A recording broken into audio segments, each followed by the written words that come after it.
अस्सलामुअलैकुम नाजरीन, आप देख रहे हैं Urdu point program chit chat corner में। मैं हूं आपकी होस्ट ज़ोफ़र नकवी। प्रोग्राम में सबसे पहले शामिल करेंगे पाकिस्तानी शोबिज़ इंडस्ट्री के हवाले से खबरें।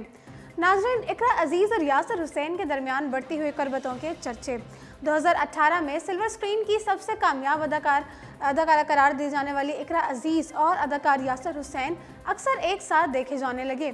इस बाइस दोनों के दरमियान कुर्बतें ताल्लुकात होने की अफवाहें भी गर्दिश करने लगी। नाज़रीन, तफसीलात के मुताबिक साल 2018 पाकिस्तान की ड्रामा इंडस्ट्री के लिए एक और शानदार साल साबित हुआ। 2018 में पाकिस्तान की ड्रामा इंडस्ट्री ने मज़ीद और खूब तरक्की की, जबकि पाकिस्तान की ड्रामा इंडस्ट्री के कई फ़नकारों को सुपरस्टार बनाने में भी कामयाब रही।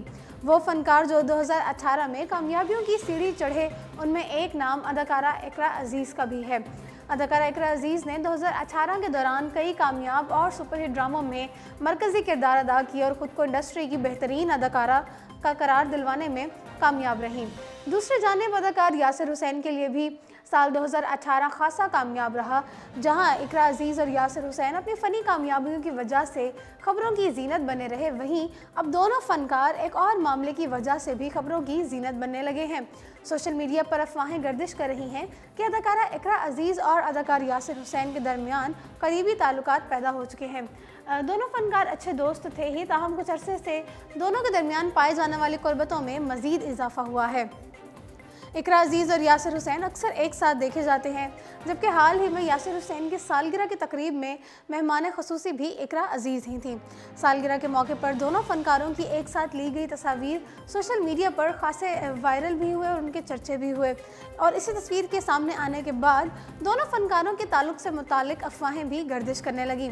अब हाल ही में दोनों फ़नकारों की जानिब से एक फ़ैशन शूट भी करवाया गया है और मज़कूरा फ़ैशन शूट में दोनों फ़नकारों की जोड़ी खासी पुरकशिश दिखाई दे रही है।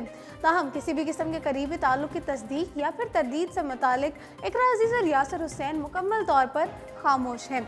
इसलिए दोनों फ़नकारों के ताल्लुक़ से मुतालिक गर्दिश करने वाली अफवाहें दम तोड़ने का नाम ही नहीं लेती। फवाद खान और माहिरा खान की इकट्ठी पहली फिल्म मौला जट 2 रवां साल ईद उल फितर के मौके पर रिलीज़ की जाएगी। पाकिस्तानी फिल्म वॉर के हिदायतकार बिलाल लाशारी की इस फिल्म का टाइटल भी सामने आ गया है, जो कि the legend of Maula Jatt है। हिदायतकार बिलाल लाशारी ने अपने सोशल मीडिया पेज पर फिल्म की पहली झलक या फिर पोस्टर को रिलीज़ करते हुए तारीख का ऐलान किया है। ये फिल्म रवां साल ईद उल फितर के मौके पर रिलीज़ की जाएगी। ख्याल रहे कि इस फिल्म की तैयारी पर काफ़ी अरसे से काम हो रहा था, मगर कुछ अरसे पहले 1969 की मौला जट के प्रोड्यूसर ने बिलाल लाशारी और उनकी टीम पर कॉपीराइट्स के खिलाफ वर्जी का इल्ज़ाम आयद किया था। फिल्म मौला जट के प्रोड्यूसर मोहम्मद सरवर भट्टी ने बिलाल लाशारी और मारूफ मुसन्निफ नासिर अदीब पर इल्ज़ाम लगाया है कि इन दोनों ने उन्हें गुमराह किया और साथ में ये भी दावा किया कि उनकी फिल्म मौला जट को दोबारा बनाने के राइट्स कभी किसी को फ़रोख्त नहीं किए गए। नाजरीन, मारूफ सोशल मीडिया स्टार शाम इदरीस ने गुज़श्ता साल नवंबर में अपनी दोस्त फ्रॉगी से मंगनी की थी और अब दोनों रिश्ते अज़दवाज में मुंसलिक हो गए हैं। यूट्यूब से शोहरत हासिल करने वाले पाकिस्तानी नयाद कैनेडियन शाम इदरीस और उनकी दोस्त फ्रॉगी पाकिस्तान में काफ़ी मशहूर हैं और अब इन दोनों ने गुज़श्ता रोज़ निकाह कर लिया है। दिलचस्प बात यह है कि फ्रॉगी ने माजी में शाम इदरीस की जानिब से शादी की पेशकश मुतअद्दिद बार मुस्तरद की थी, मगर नवंबर में आखिरकार उन्होंने हामी भर ही ली। इस तकरीब का इनाकाद गुज़श्ता शब हुआ, जिसे जोड़े ने मंगनी की बाज़ाब्ता तकरीब करार दिया। ताहम इस जोड़े ने नवंबर में ऐलान किया था कि उनका निकाह 31 दिसंबर को होगा और फ्रॉगी ने अपने ट्वीट में जस्ट मैरिड से भी वाज़ेह किया कि मंगनी की आम तकरीब नहीं थी। ख्याल रहे कि फ्रॉगी का असल नाम सहर है और उन्होंने सोशल मीडिया पर तस्वीर शेयर करते हुए हैशटैग शामो सहर इस्तेमाल किया था। शाम इदरीस के यूट्यूब अकाउंट को 15 लाख से ज़ायद, जबकि इंस्टाग्राम पर 10 लाख से ज़ायद अफराद फॉलो कर रहे हैं। याद रहे कि शाम इदरीस मशहूर कॉमेडियन ज़ैद अली के भी काफ़ी अच्छे दोस्त माने जाते हैं। नाज़रीन, पाकिस्तानी फिल्मी सनत गुज़श्ता 3 दहाइयों से जिस ज़वाल का शिकार रही है, उसके खात्मे का आगाज़ 2013 में शुएब मंसूर की फ़िल्म बोल से हुआ था। ये हौसला अफजा बहाली से आज तक जारी है और फिल्म इंडस्ट्री के हालात में मज़ीद बेहतरी की उम्मीद है। पाकिस्तानी फिल्म इंडस्ट्री में अरूज ज़वाल मजमूई तौर पर कोई नई बात नहीं है, लेकिन खुशाइन पहलू ये है कि सनत में मुसलसल 3 अशरों तक उतार के बाद चढ़ाव का सिलसिला और तसलसल 2018 में भी खुशाइन तरीके से जारी रहा। पिछले चंद वर्षों में कई इंतहाई कामयाब फिल्में रिलीज़ की गईं जो कि बॉक्स ऑफिस पर हिट साबित हुई। उनमें से सबसे मशहूर और सबसे ज़्यादा बिजनेस करने वाली फिल्मों में वॉर, मैं हूँ शाहिद अफरीदी, फरजाद नबी की जिंदा भाग 2014 में, नबील कुरैशी की कॉमेडी थ्रिलर फिल्म नामालूम अफराद 2015 में, यासिर जसवाल की जलेबी, शर्मीन उबैद चनोय की 3 बहादुर, मुमना दुरैद की बिन रोए, नदीम बेग की जवानी फिर नहीं आनी, जामी की मोर और सरमद खुसट की मंटो शामिल हैं। 2016 में आसिम रज़ा की होमन जहां, अजहर जाफरी की जानान, नबील कुरैशी की एक्टर इन लॉ, आशिर अजीम की मालिक और 2017 में नदीम बेग की पंजाब नहीं जाऊंगी, शुएब मंसूर की वरना और फरहान असलम की सावन भी खास तौर पर काबिल ज़िक्र है। 2018 भी पाकिस्तान फिल्म इंडस्ट्री के लिए एक अच्छा साल रहा, जिस दौरान कई फिल्में नहायत कामयाब रहीं और इन पर प्रोडक्शन अवाम ने बेपनाह मकबूलियत भी हासिल करने के अलावा मुतासर कुन कारोबार भी किया। अब जरा रुख करते हैं बॉलीवुड का। बॉलीवुड के चुलबुले अदाकार रणवीर सिंह और आलिया भट्ट की फिल्म गिली बॉय का पहला पोस्टर जारी कर दिया गया है।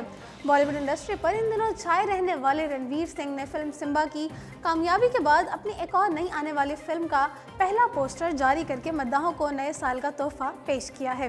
रणवीर सिंह की जानिब से समाजी राब्ते की वेबसाइट इंस्टाग्राम पर जारी करदा फिल्म गिली बॉय के पोस्टर में देखा जा सकता है कि रणवीर सिंह हुडी पहनकर सूरज का सामना करते हुए एक बिल्डिंग के अकब में बैठे हैं, जबकि साथ ही उन्होंने ये भी लिखा है कि अपना टाइम आएगा। कबल रणवीर सिंह ने फिल्म गिली बॉय से मुतालिक अहम ऐलान किया था कि उनकी आने वाली फिल्म 7 फरवरी से बर्लिन में मुनाकिद होने वाले 59वें बर्लिन इंटरनेशनल फिल्म फेस्टिवल में दिखाई जाएगी। वाज़ेह है कि ज़ोया अख्तर की हिदायतकारी में बनने वाली इस फिल्म में रणवीर सिंह के साथ पहली बार आलिया भट्ट अदाकारी के जौहर दिखाएंगी। फिल्म की कहानी स्ट्रीट रैपर्स की ज़िंदगी पर मबनी है, जबकि फिल्म रवां साल 14 फरवरी को सिनेमा घरों की जीनत बनेगी। नाज़रीन, मारूफ बॉलीवुड अदाकार ऋषि कपूर कैंसर के मर्ज का शिकार हो चुके हैं। उनकी अहलिया नीतू सिंह ने नए साल की मुबारकबाद देते हुए अपने शौहर की बीमारी के हवाले से इशारा कर दिया था कि कुछ अरसा कबल ही बॉलीवुड अदाकार ऋषि कपूर अपना इलाज करवाने की गर्ज से अमेरिका रवाना हुए थे। ताहम उनकी बीमारी को आवाम से पोशीदा रखा गया था और इस हवाले से कोई भी खबर सामने नहीं आई थी कि ऋषि कपूर किस बीमारी के इलाज के लिए अमेरिका जाना चाह रहे हैं। ताहम उनके अमेरिका जाने के बावजूद इस बात से पर्दा नहीं उठ सका था कि ऋषि कपूर इस वक्त भी अमेरिका में हैं। नाज़रीन, जहां उनका इलाज चल रहा है और उनके सारे अहले खाना ने न्यूयॉर्क में उनके साथ ही नए साल को खुशामदीद कहा। इस मौके पर नीतू सिंह ने ढके छुपे अंदाज में अपने खावन की बीमारी का हवाला दिया। नाज़रीन, नीतू सिंह का कहना था कि साल 2019 सबको मुबारक हो और इस साल की कोई अहद नहीं बल्कि सिर्फ एक नए ख्वाहिशात का इजहार किया जाएगा। उम्मीद करती हूँ कि मुस्तकबिल में कैंसर महज सरतान की तरह एक आसमानी बुर्ज ही रह जाएगा। नफरत का प्रचार और गुर्बत का खात्मा हो, ढेरों प्यार और एक साथ खुशियाँ समेटना ज़रूरी है और हाँ, बेहतरीन सेहत भी हो। नाज़रीन, उनकी इस पोस्ट में उनका वाज़ेह इशारा ऋषि कपूर और उनकी बीमारी की जानिब था। इस मौके पर तस्वीर में ऋषि कपूर को भी देखा जा सकता है, जो कि पहले से बहुत ज़्यादा लागिर और कमज़ोर दिखाई दे रहे हैं। वाज़ेह रहे कि ऋषि कपूर से कबल सोनाली बेंद्रे और इरफान खान भी इस मौजी मर्ज का शिकार हो चुके हैं। नाज़रीन, पाकिस्तान और इंडिया में कोई भी फिल्म हो और अगर इसमें गाना शामिल ना हो तो उसे नामुकम्मल समझा जाता है। यही वजह है कि यहाँ गुलकार भी ज़्यादा पैदा हुए और उन्होंने लाताद गाने गाकर तारीख भी रकम की। लेकिन बहुत से लोगों के लिए ये बात बाइस हैरत होगी कि सबसे ज़्यादा गाने रिकॉर्ड करवाने का आलमी रिकॉर्ड गुलकारा आशा भोसले के पास है। Guinness book of world record ने 1974 में लता मंगेशकर को इंसानी तारीख में सबसे ज़्यादा गाने रिकॉर्ड करने वाली गुलकारा करार दिया था। रिकॉर्ड में दर्ज किया गया था कि लता मंगेशकर ने 1948 से 1974 के दौरान 25,000 गाने गा चुकी हैं। लेकिन उनके इस रिकॉर्ड को मोहम्मद रफ़ी ने चैलेंज किया और कहा कि मैंने 28,000 गाने गाए हैं। मोहम्मद रफ़ी के इंतकाल के बाद Guinness book of world record ने 1984 के एडिशन में एक बार फिर लता मंगेशकर को सबसे ज़्यादा रिकॉर्ड किए जाने वाली गुलकारा करार दे दिया और साथ ही मोहम्मद रफ़ी के चैलेंज का भी तस्करा कर दिया। उसके बाद गानों को रिकॉर्ड करने का सिलसिला बंद हो गया। 1991 में बंद किया गया सिलसिला 2011 में बहाल हुआ और Guinness book of world record की जानिब से ज़्यादा गाने गाने वाली गुलकारा के रिकॉर्ड्स पर नज़रसानी की गई, जिसके बाद लता मंगेशकर की छोटी बहन गुलकारा आशा भोसले को वर्ल्ड रिकॉर्ड होल्डर करार दिया गया। नए रिकॉर्ड में करार दिया गया था कि आशा भोसले ने 1947 से 2011 तक 20 मुख्तलिफ ज़बानों में 11,000 गाने रिकॉर्ड कराए हैं। वाज़ेह रहे कि मलका तरन्नुम नूरजहां ने उर्दू, हिंदी, पंजाबी और सिंधी ज़बानों में 10,000 गाने गाए, जबकि मोहम्मद रफ़ी ने बरे सग़ीर की मुख्तलिफ ज़बानों में 7,400 गाने गाए हैं। नाज़रीन, बॉलीवुड बार्बी डॉल कतरीना कैफ, जो कि इन दिनों अपनी आने वाली फिल्म भारत की शूटिंग में मसरूफ़ हैं, गुज़श्ता बरस उनकी रिलीज़ होने वाली दोनों मेगा बजट फिल्में थग्स ऑफ हिंदुस्तान और ज़ीरो नाकाम साबित हुई। कतरीना कैफ जहां इन दिनों सलमान खान के साथ फिल्म भारत की शूटिंग में मसरूफ़ हैं, वहीं रवा माह आने वाली डांस फिल्म ABCD 3 की शूटिंग में भी शुरू करने वाली थी। ताहम इस फिल्म में कतरीना कैफ को एक पाकिस्तानी डांसर का किरदार अदा करना था, लेकिन अब ऐसा होता दिखाई नहीं दे रहा। इतलात है कि कतरीना कैफ ने आने वाली फिल्म ABCD 3 का हिस्सा नहीं होंगी और उनकी जगह श्रद्धा कपूर को कास्ट किए जाने का इम्कान है। इतलात ये भी हैं कि कतरीना कैफ भारत की शूटिंग में मसरूफ़ होने की वजह से ABCD 3 की शूटिंग में हिस्सा नहीं ले सकती। रिपोर्ट्स के मुताबिक कतरीना कैफ प्रोफेशनल अदाकारा हैं और किसी को धोखे में नहीं रखना चाहती। इस वजह से वो भारत की शूटिंग में मसरूफ़ होने के बाइस ABCD 3 का हिस्सा नहीं बन सकती। बताया गया है कि अगरचा ताहाल इस हवाले से कोई तस्दीक नहीं हो सकी, ताहम अदाकारा की टीम को मसरूफियात से आगाह कर दिया गया है। रिपोर्ट के मुताबिक ABCD 3 की शूटिंग रवा माह जनवरी से भारतीय शहर अमृतसर में शुरू की जाएगी। ताहम कतरीना कैफ भारत की शूटिंग में मसरूफ़ हैं। ज़राए के मुताबिक फिल्म की टीम कतरीना कैफ की जगह श्रद्धा कपूर को कास्ट करना चाहती है। ताहम इस हवाले से कुछ भी कहना कबल-अज़-वक्त है, क्योंकि कुछ रिपोर्ट्स में ये भी बताया गया है कि ABCD 3 की टीम कतरीना कैफ की जगह जैकलिन फर्नांडिस और कृति सोनन जैसी अदाकारों को भी कास्ट करने का सोच रही है। ताहम ज़्यादातर इम्कानात श्रद्धा कपूर को कास्ट किए जाने के हैं। नाज़रीन, बॉलीवुड अदाकार, फिल्म साज, मुसन्निफ नाना पाटेकर ने 88वीं सालगिरह मनाई है। ज़राए अबलाग के मुताबिक वर्सटाइल अदाकार नाना पाटेकर 1 जनवरी 1951 को भारतीय रियासत महाराष्ट्र के गांव मरुजंजेरा में पैदा हुए। उन्होंने 1978 में फिल्म गुमनाम से फिल्मी करियर का आगाज़ किया। उन्होंने हीरो, मुआवन अदाकार, विलन और करैक्टर आर्टिस्ट के किरदारों से शायकीन में मकबूलियत हासिल की। नाज़रीन, उनकी मारूफ फिल्मों में क्रांतिवीर, अग्निसाक्षी, अंगार, खामोशी, द म्यूज़िकल, वजूद, अब तक 56 2, पाठशाला, राजनीति, वेलकम बैक और दीगर शामिल हैं, जबकि उन्हीं फिल्मों में बेहतरीन अदाकारी पर मुतअद्दिद अवार्ड से भी नवाजा गया है। वाज़ेह है कि नाना पाटेकर अदाकारा तनुश्री दत्ता को हरासा किए जाने के इल्ज़ामात के बाइस हरासगी के खिलाफ #मुहिम #MeToo के जद में भी रहे हैं। अब जरा रुख करते हैं बैनुल-अक़वामी खबरों का। हालिया दिनों में सऊदी अरब में बहुत तेज़ी से जिद्दत पसंदी और रोशन ख़याली के हवाले से इक़दामात सामने आए हैं। इसी हवाले से मुकामुल अला में 2 माह तवील सकाफ़ती मेले और म्यूज़िक फेस्टिवल का इनाकाद किया जा रहा है।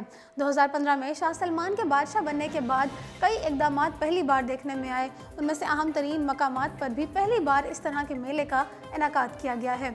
सऊदी अरब में 2018 में जहां ख़वातीन ने पहली बार ड्राइविंग सीट संभाली, वहीं गुज़श्ता बरस 35 साल बाद सिनेमा घर खोले गए, जबकि पहली बार फैशन वीक का एहतमाम भी किया गया।